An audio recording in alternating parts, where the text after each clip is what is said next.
Hello, everyone. Welcome to another book talk here at Eight Letters Bookstore and Publishing. I'm your host and creative director, Cindy Wong, and with us today is engineer Jamel J. Cowie. He's the mind behind Discarte Unlocked, and he's a living testament to the very principles that he shares. He's a proud mechanical engineering graduate from St. Louis University, batch 2004, and his journey is a vibrant tapestry woven with resilience, adaptability, and that unmistakable Filipino ingenuity. Okay, so today we're going to talk about his book, Descarte Unlocked. This is a book for Filipino students on how to conquer college, secure dream careers, uh, and how to build lasting legacies. Welcome, Engineer Jamel. How are you doing po? Hello, Cindy. Good day. And hello to everyone tuning in to this book talk with Eight Letters Publishing. So thank you for having me. It's a real honor to share the story behind this Discarte Unlock. So I'm John Alcavi, coming to you live from the city of Pines, Baguio City. So grabe na ang lamig dito. Actually, we hit 10 degrees Celsius since yesterday na. So it's like the whole city is on central air conditioning right now. Wow, wow. Kaya po pala naka-sweater kayo at the moment. Yes, yes. Nasa Baguio pala kayo. Um, I'm also aware po na this is not your first book. You've published a few books in the past. Am I right? Tama po ba? Nag-publish ako pero parang kan lang, for the sake of publishing and to improve my writing lang naman.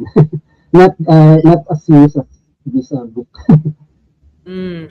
okay. So this is going to be a very interesting book because I'm sure mas maraming matutulungan na mga college students, no? And I wish I found this book a lot earlier when I was in college. So, Engineer Jomel, let's talk about your personal journey. What inspired you to write Discarte Unlocked? And how does your own college experience reflect the struggles and triumphs you described in the book? Oh, okay. Thank you.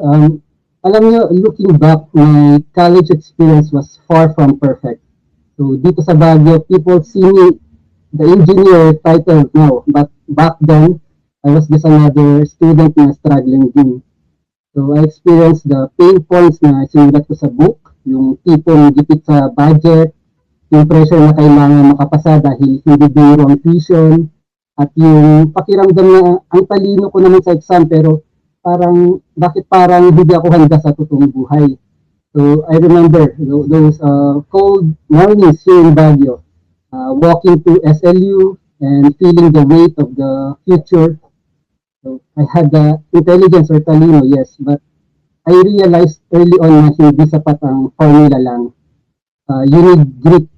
So yeah, my college years were a series of trial and error, testing what works and what doesn't.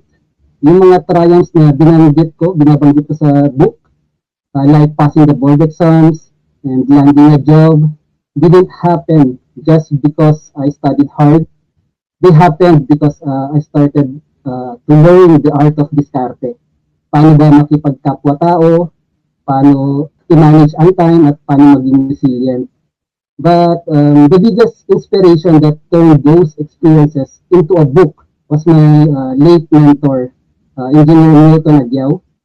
So when I started working sa Philex Mining Corporation, he took me under his wing. He showed me na ang diskarte is actually a leadership skill. My career blossomed not just because of my mechanical engineering degree, but because of his guidance. So nung pumanaw siya noong 2024, it hit me hard. I realized I was very lucky to have a mentor like him. Pero paano naman yung mga graduating students ngayon? Paano yung mga fresh grads na sumasabak sa workforce na walang Sir Newton na gagawin sa kanila? I felt a deep sense of responsibility. So I started writing Discarte Unlocked right after his passing because I wanted to immortalize yung mga turo niya combined with my own journey as an OFW. So I wrote this book because I want to be the virtual mentor para sa mga kabataan Pinoy. My journey as an OFW in the Kyrgyz Republic, working in a gold mine, thousands of miles away from home, in extreme conditions, taught me na ang Pinoy, kahit saan mo itapon, lalaban at lalaban basta may tamang diskarte. So, the book reflects my struggles as a student in Baguio and my triumphs as an engineer abroad. I want the readers to realize that their potential is like gold. Kailangan lang hukayin at i-refine. So, I am offering them the tools na sana meron din ako nung nagsisimula pa lang ako. At the end of the day, so my inspiration is simple. I want our future leaders to be unlocked so they can build a legacy for their families and for our country as well. Just like what Sir Milton did for me. So yun po. Ayun po, wala rin po kasi sa ating curriculum ngayon ang diskarte na subject, pero that would have been very, very helpful. Thank you for sharing that this is your way of giving back, this book itself. It's very inspiring what you have to, what you had to go through. Sabi ko nga, siguro kung tinuturo to sa school ay mas mapapadali yung buhay natin. Engineer Jomel, you also mentioned in your book, or kanina rin, yung cultural pressure, di ba may phrase na para sa pamilya, yun nga, mahal ang tuition. It carries so much weight for the Filipino students, like, lalo na siguro pag ikaw yung eldest, or kahit hindi ikaw yung eldest, no? But how do you think this cultural expectation shapes both the challenges and strengths of young Filipinos in their academic journey? Yeah, you're right, Cindy. Para sa pamilya is the most powerful phrase in our culture. Pero sa totoo lang, it's a double-edged sword. For a Filipino student, it's a huge challenge because it brings invisible pressure. Minsan, ang mga students natin, hindi lang sarili nilang pangarap ang dala nila. Bit din nila ang pangarap ng mga magulang nila, ang pang-tuition ng mga kapatid, at ang pag-asang makaahon sa hirap. So this can lead to fear of failure. Takot silang mag-fail kasi feeling nila kapag nagkamali sila, buong pamilya ang talo. In my book, I talk about how this pressure can sometimes block our potential kasi mas focus tayo sa takot kaysa sa growth. Diba? But on the flip side, this expectation is also our greatest strength. Ito yung discarte factor natin. Why do Filipinos excel abroad? Why do we survive the coldest winters or the toughest jobs? It's because we aren't working for ourselves. Kapag pagod ka na, kapag gusto mo na sumuko sa exam or sa trabaho, you just look at the photo of your family. And suddenly, may extra lakas ka na naman. Makes the Filipino student resilient. We become resourceful and innovative. Magaling tayo humanap ng paraan dahil alam natin yung mga taong umaasa sa atin. It gives us a grit that you can learn from a textbook. So in Discarte Unlock, I teach students how to manage this. I want them to turn that weight into fuel. Huwag natin gawing pabigat ang pamilya, gawin natin inspirasyon. As an OFW in the Kyrgyz Republic, every time I'm in the mine site at pagod na ako, inisip ko yung pamilya ko dito sa Baguio. So that para sa pamilya mindset is what unlock my endurance. So to the students, use that love for your family to push yourself to be better. But don't let it paralyze you. Use it to build a legacy, not just to survive. Yan po. Ayun. So, that's a very, very important word, yung resilient. Lagi na lang pag Pinoy, oh, resilient naman yan. Pero syempre, di nila alam. Well, of course, everybody knows na the reason why we're resilient ay dahil nga may pressure din galing sa pamilya, and then we don't want to disappoint them, di ba? So, parang kakayanin natin to lahat. Pero syempre, kapag meron kang diskarte, it's like having a superpower. So, you describe po na yung diskarte as a student superpower. Can you share kahit isa lang a real life example of how this mindset help someone turn obstacles into opportunities. Yan, para makita naman nila, like kung hindi pa nila napapractice masyado yung kanilang discarte skill, paano kaya to? Saan ba ako magsisimula? Uh, okay. So yeah, I call discard superpower because it's the ability to see a door where everyone else sees a wall. Yan, sabi ko. So my favorite example is actually how I ended up working in Central Asia. So back in 2020 when the pandemic hit, everything stopped. Ang daming nawalan ng trabaho, and for a mechanical engineer, it was a very much uncertain time. Uh, ang obstacle noon was the world was closing down. So many people told me, magantay ka na lang muna matapos ang COVID bago ka mag-abroad. But I used my Discarte superpower. So instead of waiting, I started looking for opportunities in places people usually ignore. So I didn't just send resumes. I searched industries that couldn't stop even during a pandemic. And that was my mean.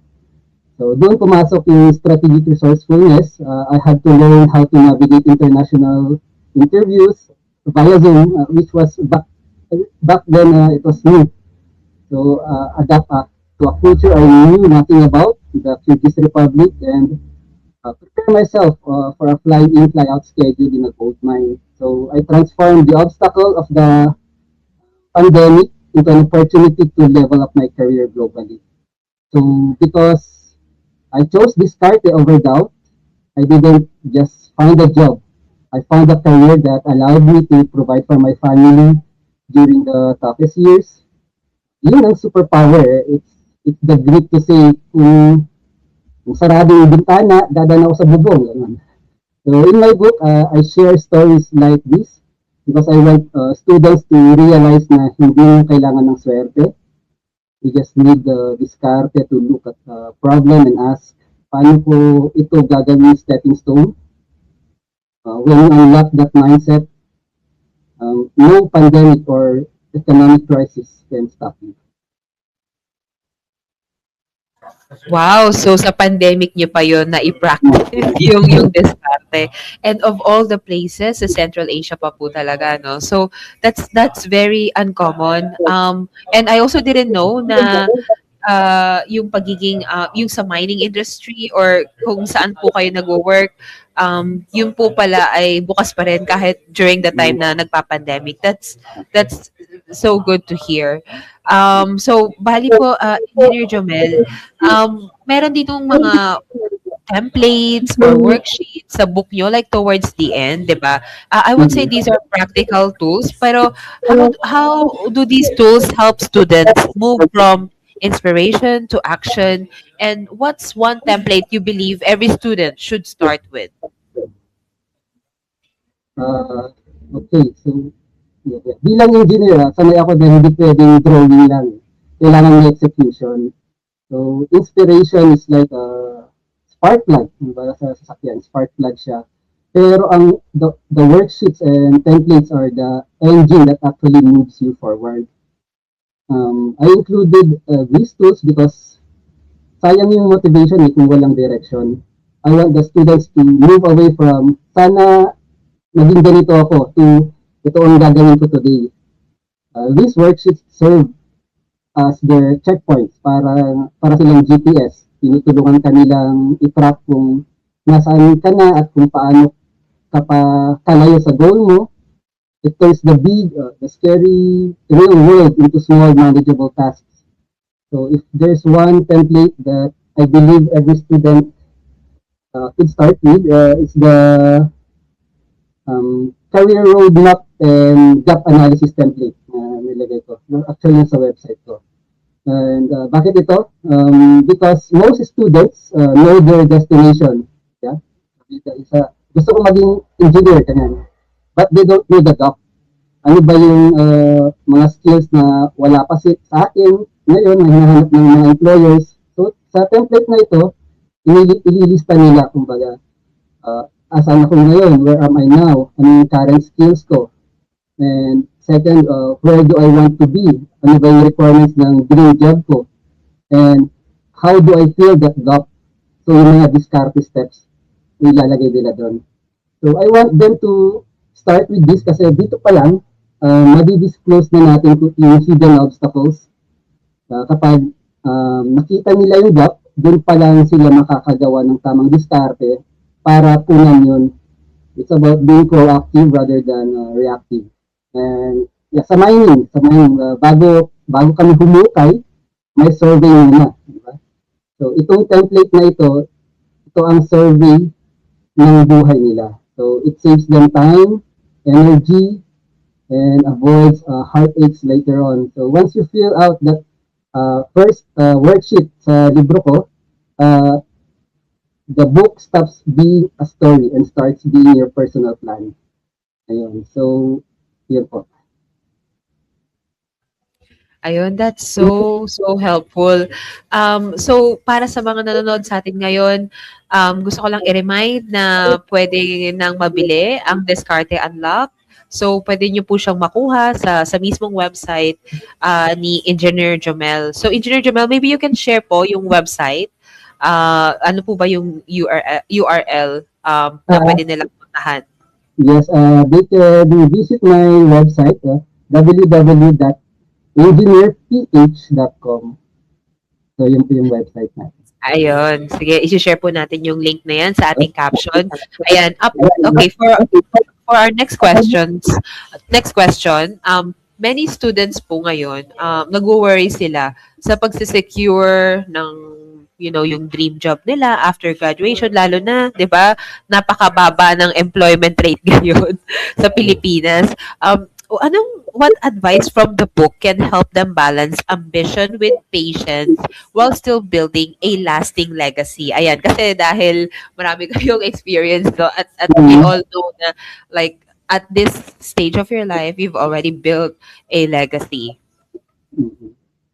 Okay. So, sa chapter 8 ng libro ko, I discuss how to future-proof your career. The reality is that many students expect to land their dream job instantly, but in the book, I advise them to balance that ambition by focusing on cracking the code of their industry first.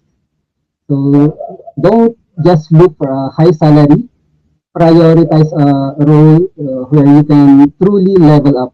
So sometimes the dream job requires a solid foundation that you can only build through patience and entry level discarte. So think of it like a gold mine. You don't find the gold on the surface. You have to dig and build the tunnels first.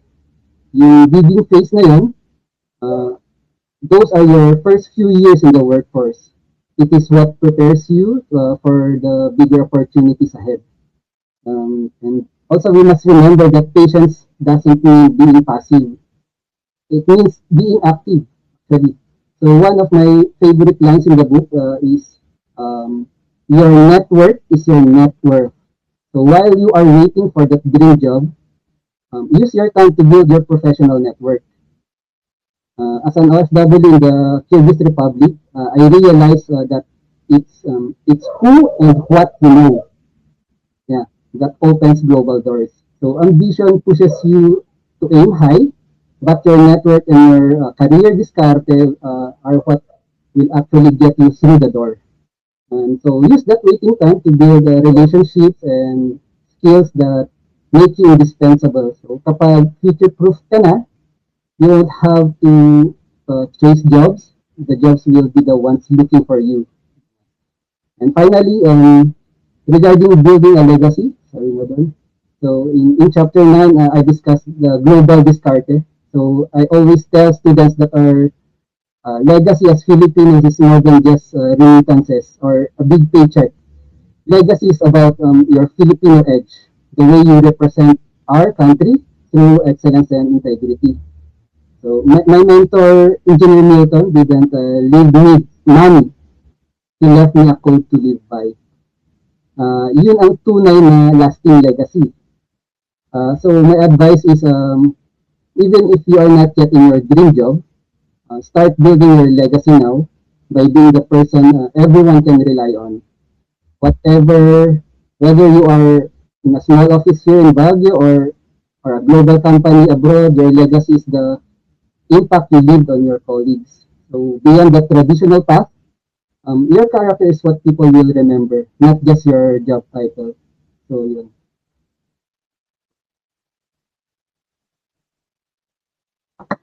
Wow, thank you so much, Engineer Jamel, for sharing all of that. I'm sure yung mentor niyo po will be very, very proud na you've gone this far. So, Mm-mm. sabi niyo nga rin kanina, kanina when I was reading a bit of about the book, sabi dito, you don't have to face all of these alone. Syempre, importante din yung community and also yung support. You emphasize that students don't have to fight their battles alone. What do you think? Para sa mga supporters, how can schools, families, and peers, kahit isa lang po, how can they better support students in unlocking their discarte and thriving in college life? Okay. Um, for maybe sa family is the most powerful support para sa estudyante. So they need emotional and mental security. So we all know the para sa pamilya mindset is our fuel, but it can be a heavy burden. Families can help by shifting from being a source of pressure to being a safe harbor. So kailangan nilang iparamdam sa mga bata that their value isn't just tied to a diploma or a future paycheck. So when a student feels that their family supports their growth and understands their struggles, they know they have a home to return to if they stumble. So that security is what actually unlocks a student's true potential. And for the peers naman, sasabi ko lang, your classmates are your first professional network. So we need to move away from the mindset of competition and move toward collaboration with your classmates. So students can support each other by sharing resources, tips, emotional support during the cooker moments of college. Nabanggit ko rin yun sa book. So, yun, wag natin hayaan na may naiwan. So, again, in my own journey as an OFW engineer, it was made possible because I had friends and mentors who guided me. When peers lift each other up, they build a collective group that makes the whole group stronger. So if you want to thrive in college and beyond, don't just look for friends, look for partners in success. Because at the end of the day, yeah, success is much sweeter when you reach it together. Wow, very wise words. Thank you po, Engineer Jamel. Sa mga nanonood sa atin ngayon, make sure to visit engineerph.com and get a copy of the book. And of course, magiging available din ang libro na ito sa Philippine Book Festival, sa darating na Philippine Books Festival in March. We're very much looking forward to that. Thank you very much for your time, Engineer Jamel, for sharing your wisdom with us at lalo na sa mga nanonood sa atin ngayon. Saan po namin kayo pwede pang i-follow? Like, meron po ba kayong Facebook page or IG? This time, muna, sa website lang, sa engineerph.com. So I did not yet make my own business account sa mga other social media. So engineerph.com they can contact me there. Ayun, make sure to visit that site, everybody. Once again, thank you, Engineer Jamel. Thank you very much din sa mga nanonood sa atin ngayon and hope to see you again on our next book talk. Thank you, everyone. Bye, Engineer Jamel. Thank you po. Salamat.